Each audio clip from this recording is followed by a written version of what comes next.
Afternoon. I'm delighted to welcome Prime Minister Miyazawa to Washington and the White House. I especially appreciate his making this very long journey so soon after he hosted the foreign and finance ministers of the G7 in Tokyo in discussing aid to Russia. There is no more important relationship for the United States than our alliance with Japan. We are the world's largest economies with 40% of the world's GNP between us. Our security ties have fostered a generation of peace in the Asia-Pacific region and remain critical to the region's continued stability and prosperity. As we survey the key security challenges of this decade, supporting reform in Russia, advancing the Middle East peace process, efforts toward reconciliation and peacekeeping from Somalia to Cambodia, it is clear that there must be sustained cooperation between the United States and Japan. To help us meet these challenges, I have stressed with the Prime Minister the need for some change in our relations. The Cold War partnership between our two countries is outdated.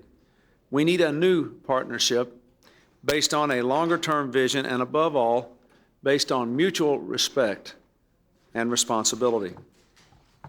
There have always been three elements to our relationship with Japan: our economic dealings, our security alliance, and our cooperative efforts on global problems. Each is essential to our relationship, and each must serve our mutual self-interests. But during the Cold War, security relations often overshadowed other considerations, especially economic concerns. In today's world, as I have often said, the United States cannot be strong abroad unless it is strong at home. And our strength at home depends increasingly on open and equitable engagement with our major trading partners. That requires that we now pay special attention to the economic side of our relationship. Our security partnership is strong. That relationship has been an anchor for Pacific stability for 2 generations.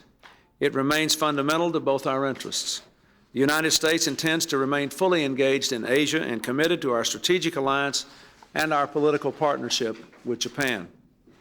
The Prime Minister and I discussed a range of security matters in the Pacific region that concern both of us, including efforts to gain the fullest possible accounting of our POWs and MIAs in Vietnam, and North Korea's refusal to comply with the international nuclear inspections and standards, which causes us serious concern. Because of the importance of our security relationship, we will maintain close working ties between our two defenses, and I'm pleased that the Prime Minister will be meeting later today with Defense Secretary Les Aspin. We also reviewed many global issues that challenge both our nations. In particular, we talked about the extraordinary meeting of G7 foreign and finance ministers just completed in Tokyo to provide mutual support for Russian economic and democratic reforms. I appreciate the Prime Minister's leadership in convening that meeting. We agreed that the success of these reforms is critical to world peace and prosperity. I believe both our nations understand the stakes and stand ready to work in partnership with President Yeltsin and Russia's other reformers. We look forward to the G7 summit this July in Tokyo and to Russian participation in the G7 Plus meeting. But economics were at the heart of our discussions. I stress that the rebalancing of our relationship in this new era requires an elevated attention to our economic relations. That must begin with an honest appraisal of each country and our mutual responsibilities.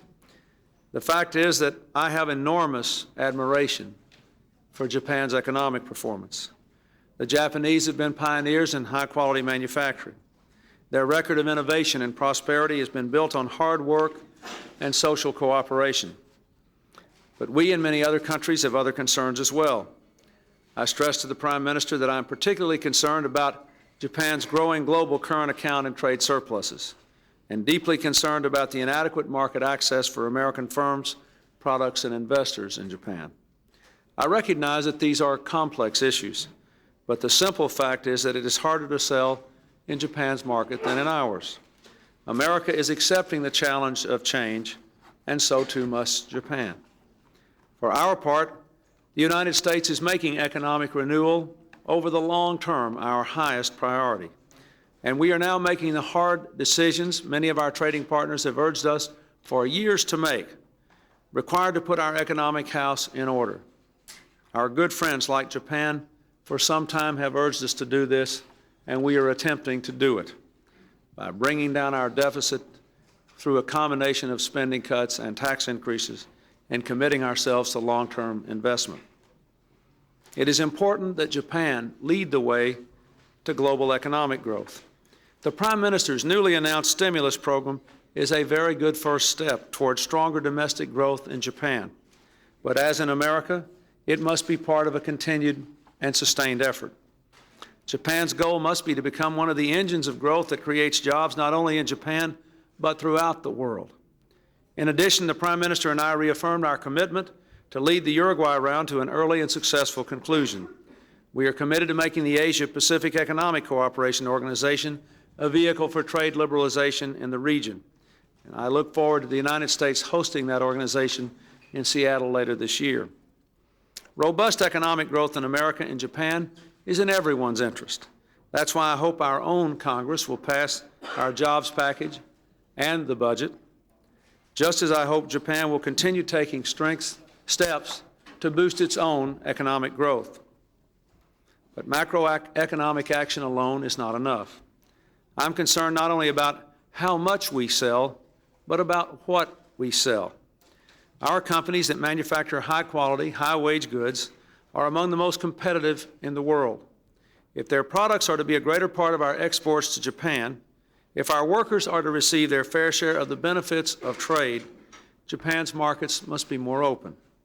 United States companies bear the responsibility for providing high-quality and competitively priced goods, but when they do, as increasingly they do today, Japan's markets must receive them.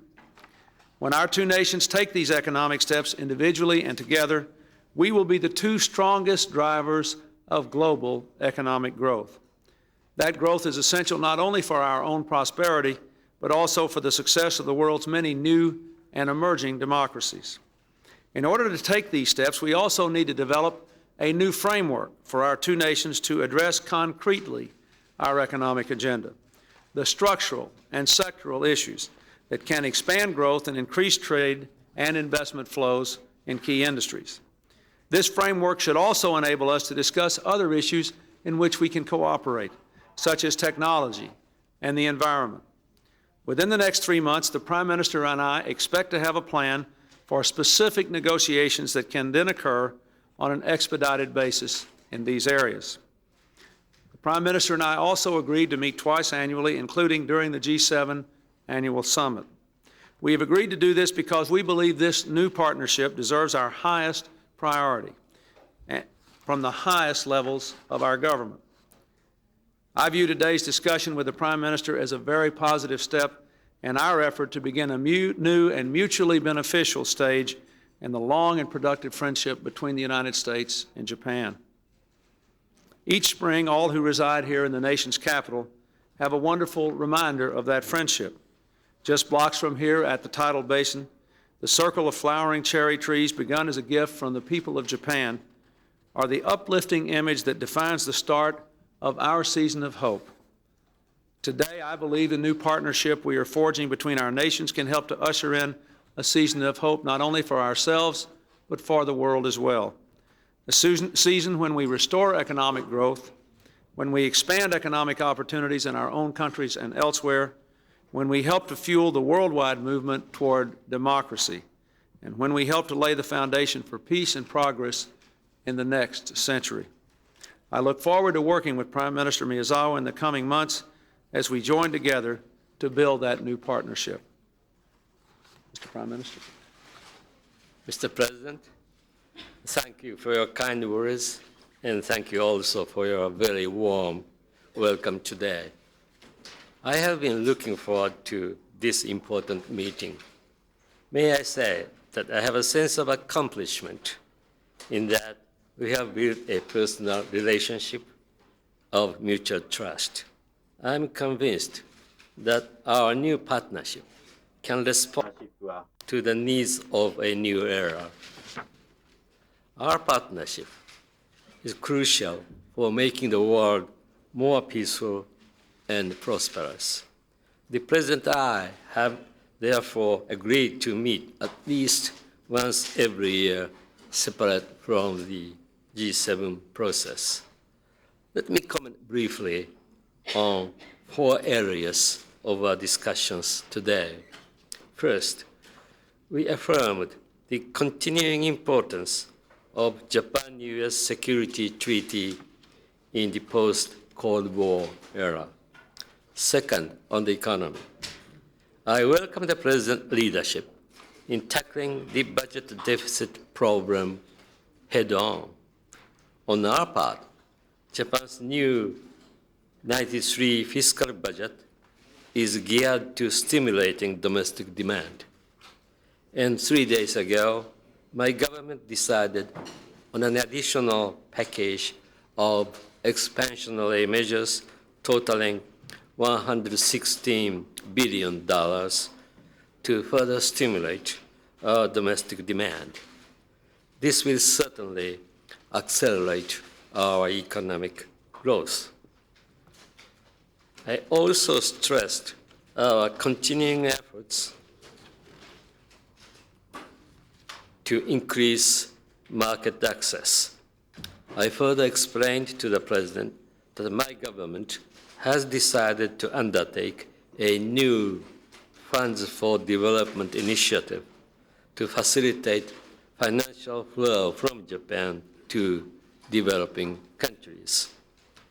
These respective efforts by both Japan and the United States are critically important for ensuring world economic growth.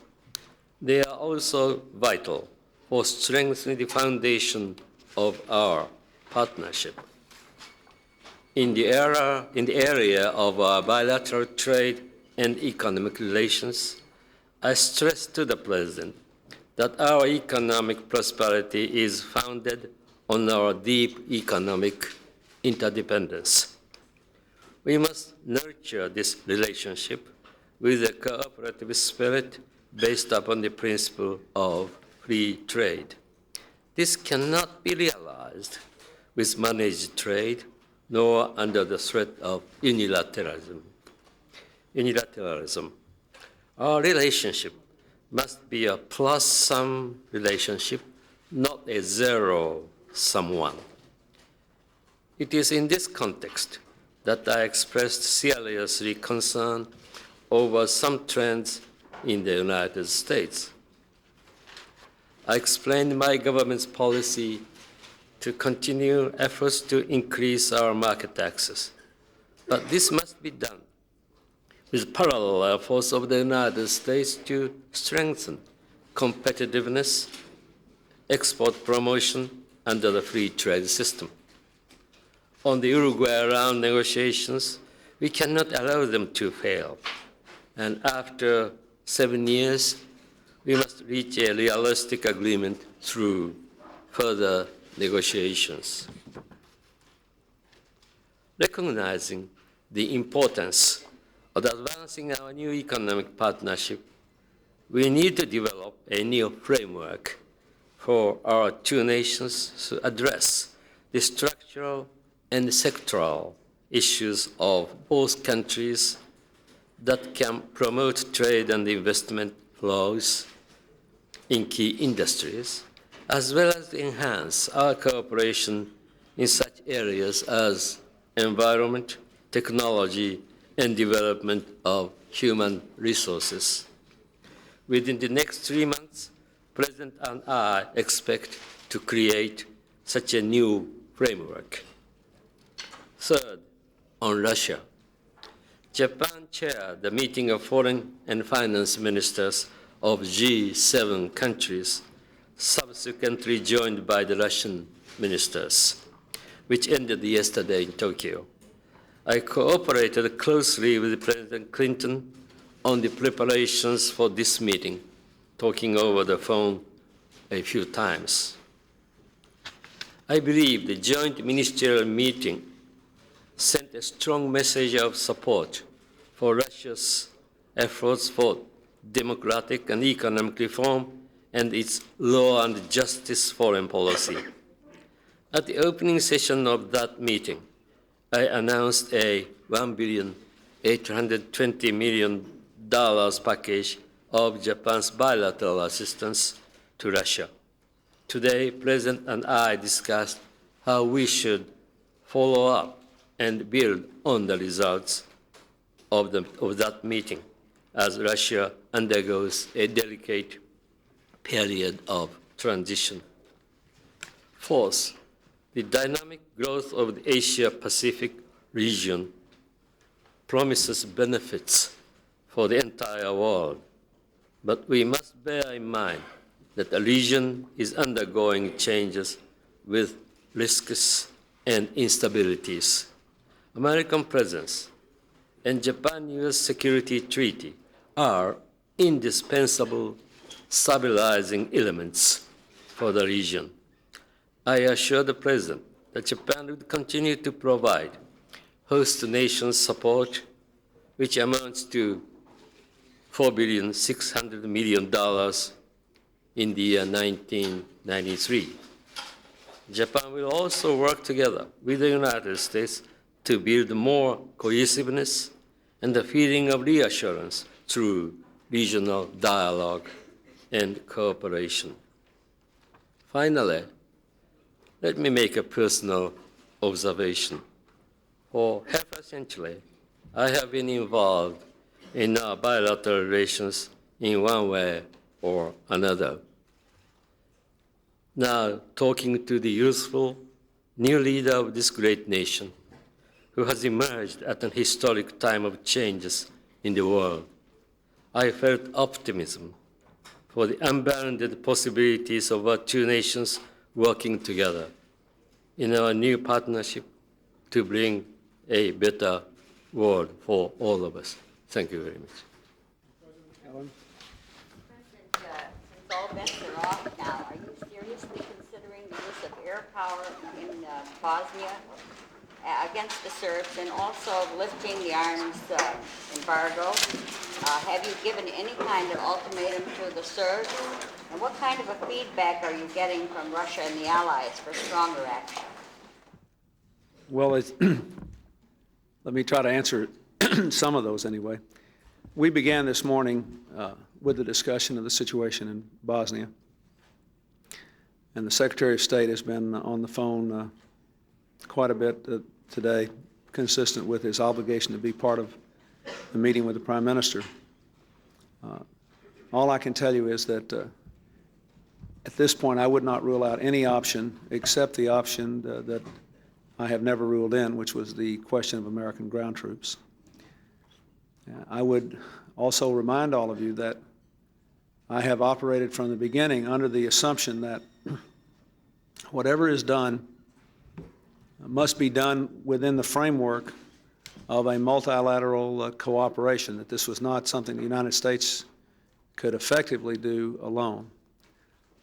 Since we decided to become involved there, after the situation was already quite severe, we have dramatically increased the availability of humanitarian aid, secured a resolution to enforce the no-fly zone, become involved in the Vance-Owen negotiations in a way that got the Bosnians to agree, and have worked on strengthening the sanctions, which, while not doing much to stem the violence in Bosnia, certainly have exacted a price from the Serbians economically.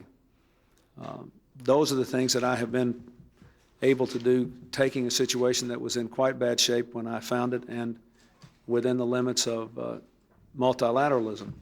I wouldn't rule out other steps. I wouldn't rule them in.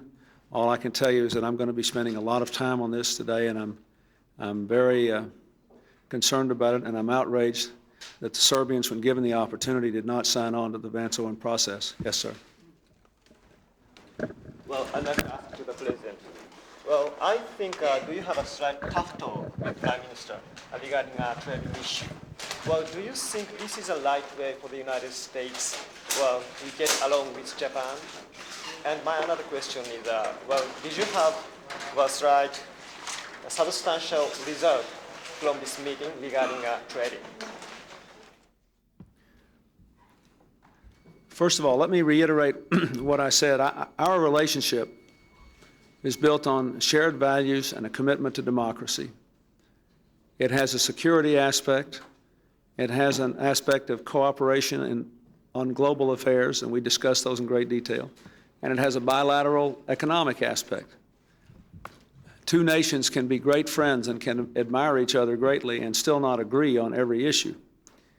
We have had a long and substantial trade deficit with Japan, which is highly concentrated in manufacturing and in certain sectors of manufacturing where we now believe we are competitive in price and quality. Autos, auto parts, electronics, supercomputers, semiconductors, you know the list, agriculture as well as I do.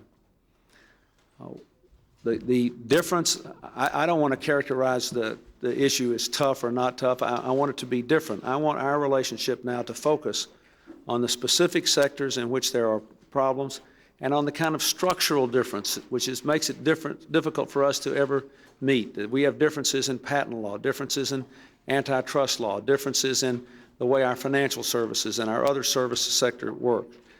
And what I asked the Prime Minister for was a change in the direction of our relationship so we could focus on specific sectors and specific structures with the view toward getting results. And I would just say that we have gotten some results in the semiconductor area where there was a specific agreement, but there's also been some progress in the auto parts area where there was a more general agreement.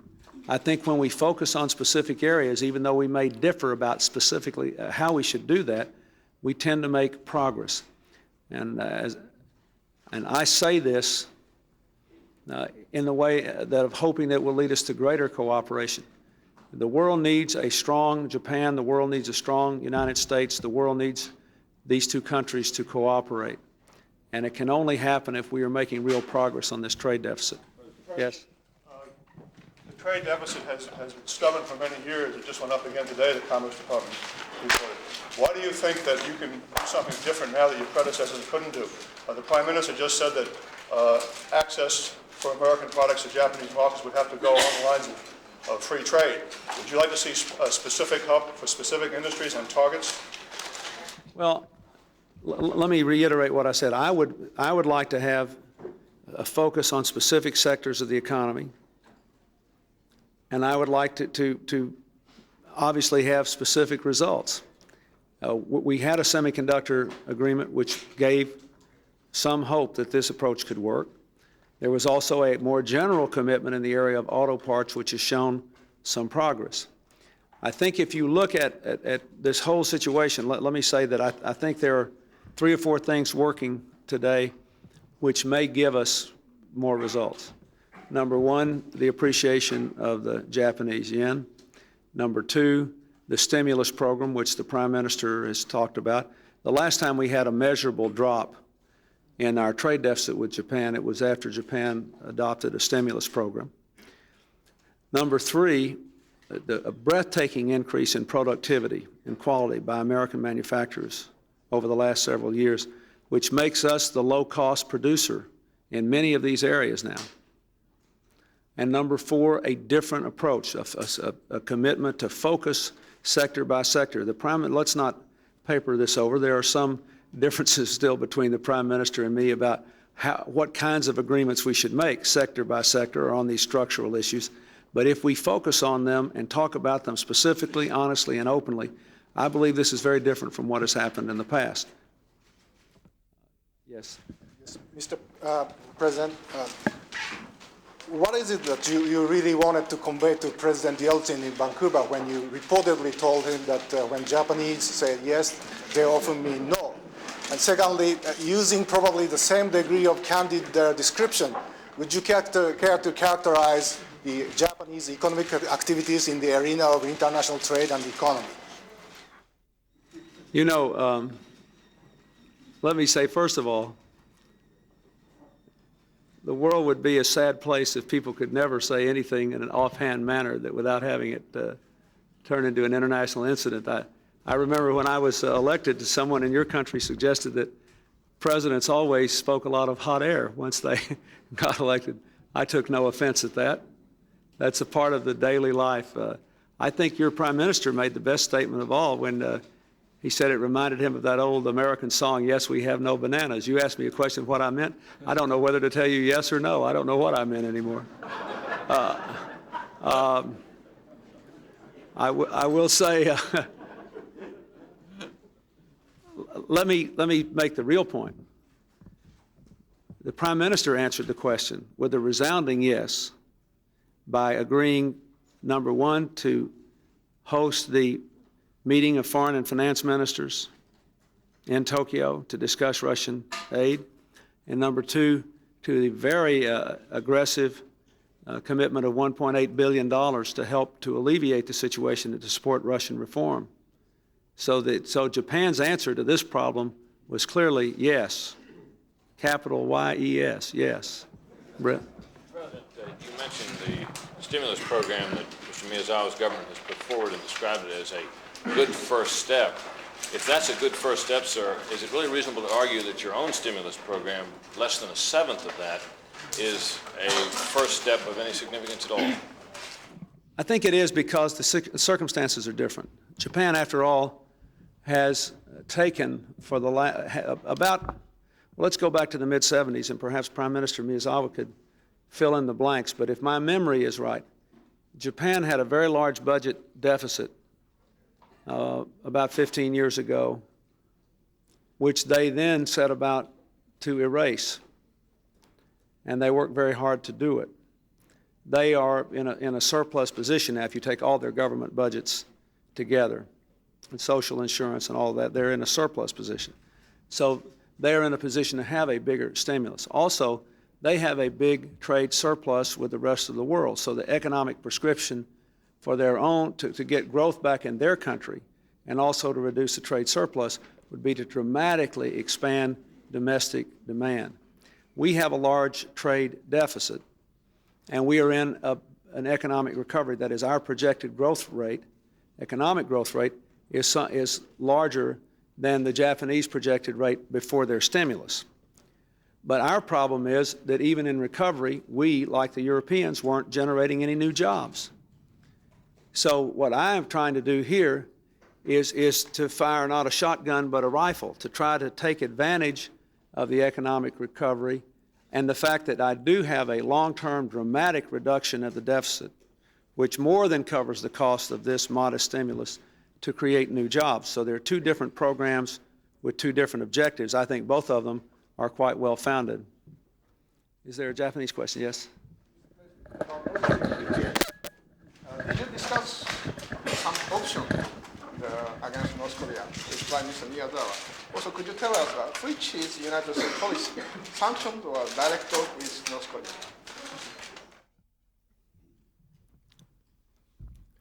We discussed the situation in North Korea and what our options were and what could be done within the next couple of months to try to persuade North Korea, number one, not to withdraw from the NPT regime, and number two, not to pursue an aggressive development program for nuclear weapons.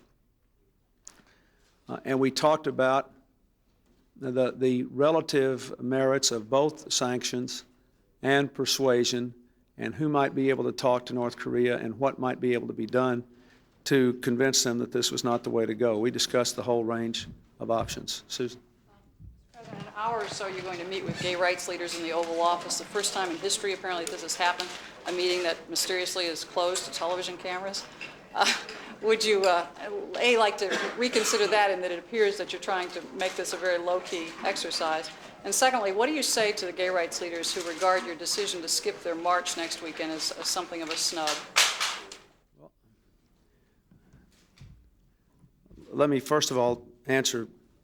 I didn't know about the thing being closed. Can't comment on it because I hadn't thought about it. But I don't see how any serious person could claim that I have snubbed the gay community in this country, having taken the position I have, not only on the issue of the military, but of participation in the government. I have, I believe it's clear, taken a stronger position against discrimination than any of my predecessors.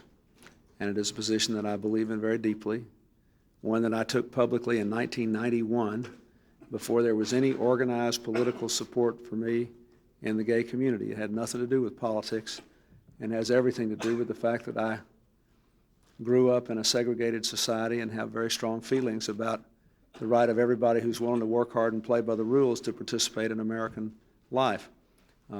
During the time of on Saturday, I'm going to be with the Senate. On Sunday, I'm going to meet with the newspaper publishers. I mean no snub, but presidents usually don't participate in marches. That has nothing to do with my commitment on the fundamental issue of being anti-discrimination.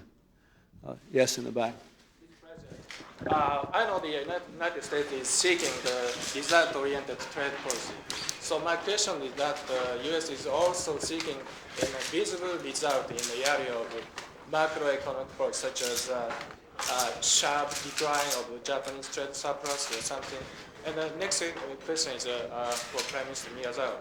Did you make any commitment in the future of the Japanese economy, such as in 1994 growth rate or trade surplus or something? You want me to go first? I'm not sure I entirely understood your question, but let me answer you in this way.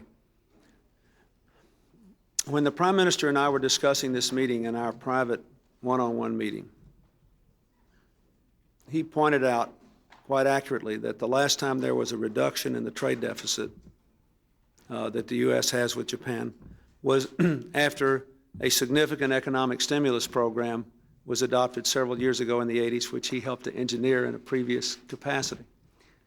And then he said, but still, we may not get the trade deficit down low enough for the United States purposes. And so perhaps we should examine these things sector by sector, as well as some of the structural problems relating to the differences in our laws and the way they operate and some of the way we're organized. Obviously, beyond that, in terms of how you get those results, there are still things to be hashed out and differences. But I consider that to be a significant move forward, that we at least have agreed on the conceptual framework in which we will deal with these problems. The $116 billion is a sizable amount of money, particularly on top of the $86 billion we committed August last year. These two stimulus measures are bound to affect the Japanese economy, no doubt about it. By this time of the year, it appears that the Japanese economy has picked up, recovering, slow but steady. And I'm sure that the government forecast of 3.3% growth is, I think, within a reach. On Bosnia, do you feel that this is a time for American leadership, that sanctions have obviously not had any effect on the Serbian behavior, even though they've had an effect on the Serbian economy? Are you trying to persuade our allies to lift the arms embargo, to take other steps, including possibly airstrikes? Or do you feel that this is something where your hands are tied by our European partners?